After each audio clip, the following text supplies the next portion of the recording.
Radhe Radhe, hi friends, welcome back to my daily blog channel lifestyle ও মোদিতা। কেমন আছো তোমরা সবাই? আশা করি সবাই খুব সুস্থ আছো, ভালো আছো। আমরা খুব ভালো আছি। তো দেখতেই পেলে এই ব্লাউজের ডিজাইনটাই আজকে আমি তোমাদের সাথে শেয়ার করব যে এই ব্লাউজটা আমি কিভাবে বানাই। তো 40 সাইজের ব্লাউজ বানানোর জন্য আমি যেই মাপগুলো নিয়েছি ব্লাউজের লাইনিংয়ে, সেই মাপগুলোই এখন তোমাদের সাথে শেয়ার করে দিচ্ছি। এই মাপেই 40 সাইজের ব্লাউজ চাইলে তোমরা বানাতে পারো। তো এখানে আমি বোট নেক করব, তার জন্য শোল্ডারটা একটু বড়ই রেখেছি। আর বোট নেক না করলে শোল্ডারটা 1/2 ইঞ্চ মতো কমিয়ে দিলেও হবে। তো এখানে বোট নেক যেহেতু করব 3 ইঞ্চ নিয়ে, আর এইখানে আর একটা বক্স তৈরি করে নিলাম। তো বক্সের ওপরে আমি বক্সের ভেতরে আমি এই যে বোট নেকের শেপটা ফার্স্টে দিয়ে দিলাম। তো দেওয়া অলরেডি হয়ে গেছে। আর এরপরে দেখো এখানে যে ডিজাইনটা মেনলি হবে, সেই ডিজাইনের জন্য আমি এখন মাপটা নিয়ে নিচ্ছি। তো এখানে ব্লাউজের যে লেন্থটা রয়েছে সেই লেন্থটাতে ফার্স্টে দাগ দিয়ে দিলাম, এবং সেই লেন্থটা থেকে পিঠের যে হুক ঘর হবে ওই লেন্থটা আমি উপর নিচ থেকে দাগ দিয়ে এরকমভাবে একটা বক্স করে নিলাম। এবারে এই বক্সটার মাঝখানে একটা দাগ দেব। তো এইভাবে দাগ দেওয়ার পর এখানে রাউন্ড শেপটা করব। তো এইভাবে আমি পুরো রাউন্ড শেপটা করে নিলাম। এরপরে আমি ব্লাউজের মেন ফেব্রিকের ওপরে কাজ করব। তো চলো আরেক সাইডেও আমি ডিজাইনটা করে নিলাম। এবারে এই ব্লাউজটা মেন ফেব্রিক নিয়ে নিলাম। এবার মেন ফেব্রিকটা প্লেন ছিল যেহেতু, তার উপরেই আমি লাইনিংটা ফার্স্টে রেখে দিলাম। রেখে দেওয়ার পরে আমি পুরো পিনটিয়ে ভালো করে অ্যাটাচ করে দিলাম। এরপর মাঝখান থেকে আমি কেটে দিলাম, যেহেতু হুক হবে তার কারণেই মাঝখান থেকে কাটলাম। হুক না হলে পেছনে মাঝখান থেকে কাটার কোনো দরকারই ছিল না। তো এই যে রাউন্ড শেপটা দেখতে পাচ্ছ বোট নেক থেকে, ওই শেপটা আমি পুরোটা মানে চারধারটা আমি ফার্স্টে সেলাই করে নিচ্ছি, যেটা তোমরা এখন দেখতেই পাচ্ছ। তো এইভাবে আমি পুরোটা সেলাই করে নিলাম। তো এরপরে শোল্ডার থেকে আর্ম হোল থেকে সাইড পুরোটাই আমি এই দাগ বরাবর সেলাই করে নিলাম, এবং এক্সট্রা যে ফেব্রিক ছিল সেটা কাটিং করেও নিয়েছি। এবারে এই যে পিঠের অংশগুলো যেগুলো রয়েছে এগুলো আমি কাটিং করে দেব 1/2 ইঞ্চ ছেড়ে। তো এইভাবে কাটিং করা হয়ে গেছে। এবারে এই অংশটাতে দেখো কি করব। এই অংশটাতে আমি আরও একবার চক দিয়ে ভালো করে দাগ দিয়ে দিচ্ছি, মানে এই যে সেলাই যেটা রয়েছে সেই সেলাই থেকে আর একটু ছেড়ে দাগ দিয়ে দিলাম। তো দাগ দিয়ে দেওয়ার পরে দেখতেই পাচ্ছ আমি এখানে ছোট ছোট করে একটা একটা করে দাগ দিয়ে দিচ্ছি। এই দাগে এবারে আমার কাজ হবে যে ব্লাউজের ডিজাইনটা তো তোমরা দেখতেই পেলে।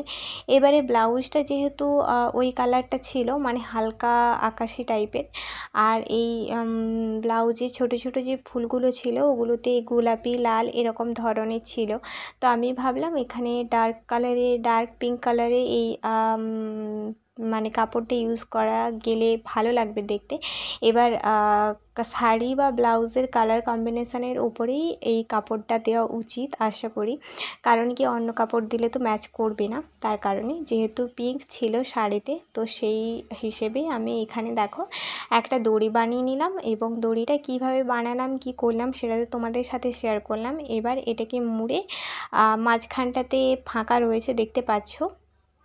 তো মাঝখান থেকে যেরকমভাবে আমি সেলাইটা করে দিচ্ছি পুরোটা। এবার যটা লাগবে, যটা দাগ দিয়েছি তটাই আমি সেলাই করে দিলাম। তো এইভাবে আরও একবার ডবল সেলাই করে দিচ্ছি। এখানে জয়েন্ট দিকটা ব্লাউজের ভেতরের দিকটা রয়েছে, আর এই যেগুলো কাটছি এই দিকটা খোলা দিকটা রয়েছে, এক্সট্রা যে অংশগুলো রয়েছে সেগুলো আমি কাটিং করে দিচ্ছি। তো এইভাবে পুরোটা আমি কাটিং করে দিলাম। তো এরপরে দেখো আমি এখানে এই যে পট্টিটা দেখতে পাচ্ছ এটা ব্লাউজেরই মানে মেন ফেব্রিকের পট্টি, যেইখানটাতে আমি সেলাই করেছিলাম ফার্স্টে যে সেলাইটা করেছিলাম সেই সেলাই বরাবরই আমি ভেতর দিক থেকে মেন ফেব্রিকটা বসিয়ে নিলাম, এবং ছোট ছোট করে কাট লাগিয়ে দিচ্ছি যাতে ফিনিশিংটা খুব সুন্দরভাবে আসে। এরপর চাপ সেলাই দিয়ে দিলাম। চাপ সেলাই দেওয়ার পরে আমি এটা মানে সামনের দিকে ঘুরিয়ে নেব। তো সামনের দিকে ঘুরিয়ে নিয়ে আরও একবার সেলাই করে দিচ্ছি একদম ধার বরাবর। তো এটাকে এবারে আমি এই সামনের দিকটা একটু সরু করে দিলাম, এটাকে আমি ডবল ফোল্ড করে নিলাম। এই যে এক্সট্রা যে ফাঁকা অংশটা ছিল যেটা তোমরা একটু আগেই দেখতে পেলে, যে অংশটা আমি ওই যে গোলাপি কালারের কাপড়গুলো কাটিং করলাম সেই অংশটা ফাঁকা ছিল। তো সেইখানটাতে আমি এটা ডবল ফোল্ড করে ভালো করে মুড়ে তারপরে আমি এখান থেকে সেলাই করে নিচ্ছি। এই যে সেলাইটা করছি এইটা ওই যে পিঙ্ক কালারের যে মানে দড়িগুলো ওখানে জয়েন্ট করেছিলাম ওই সেলাইয়ের এর ওপর থেকেই করছি। আর এখানে দেখো পিঙ্ক কালারে আমি একটা পাইপিংও দিয়ে দিচ্ছি যাতে দেখতে আরও বেশি সুন্দর লাগে। তো এবার হয়ে গেছে। এবারে আমি ব্লাউজের দড়ি যেভাবে রেডি করে সেই দড়ি আর একটা সরু করে রেডি করে নিচ্ছি, কারণ এই দড়িটাও আমার ওখানে কাজে লাগবে।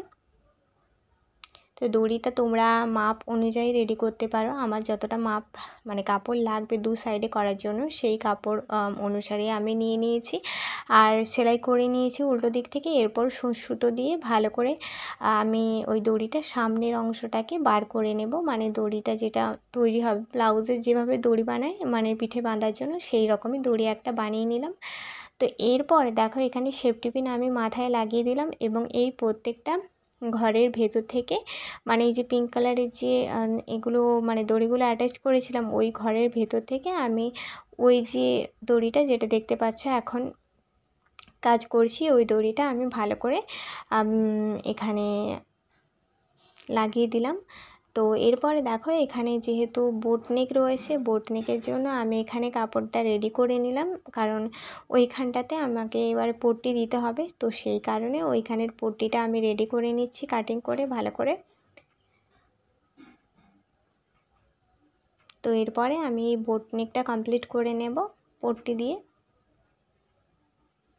তো এখানেও ছোট ছোট করে কাট লাগিয়ে তারপরে এর ওপর থেকে চাপ সেলাই করে দিচ্ছি। চাপ সেলাই করার পর ভেতরের দিকে ঘুরিয়ে ডবল ফোল্ড করে এর ওপর থেকে আরও একটা সেলাই করে দিলাম। তো এই তো হয়ে গেছে বোট নেকের কাজ কমপ্লিট করার পরে এখানে এই যে ছোট্ট অংশটা দেখতে পাচ্ছ এখানেও হুক লাগবে, তার কারণে আমি হুক ঘরটা করে নিচ্ছি। মানে এই সাইডে হুকের ঘরটা হবে আর কি, মানে হুকের ঘরটা যেই সাইডে হবে সেই সাইডটা আমি এখানে কমপ্লিট করছি।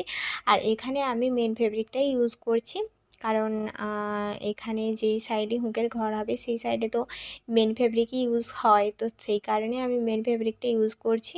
আর লাইনিংটা দিলে এটা যেহেতু একটু দেখা যায় সেরকম কীরকম একটা লাগে না, তার কারণে এখানে মেন ফেব্রিকটা ইউজ করছি।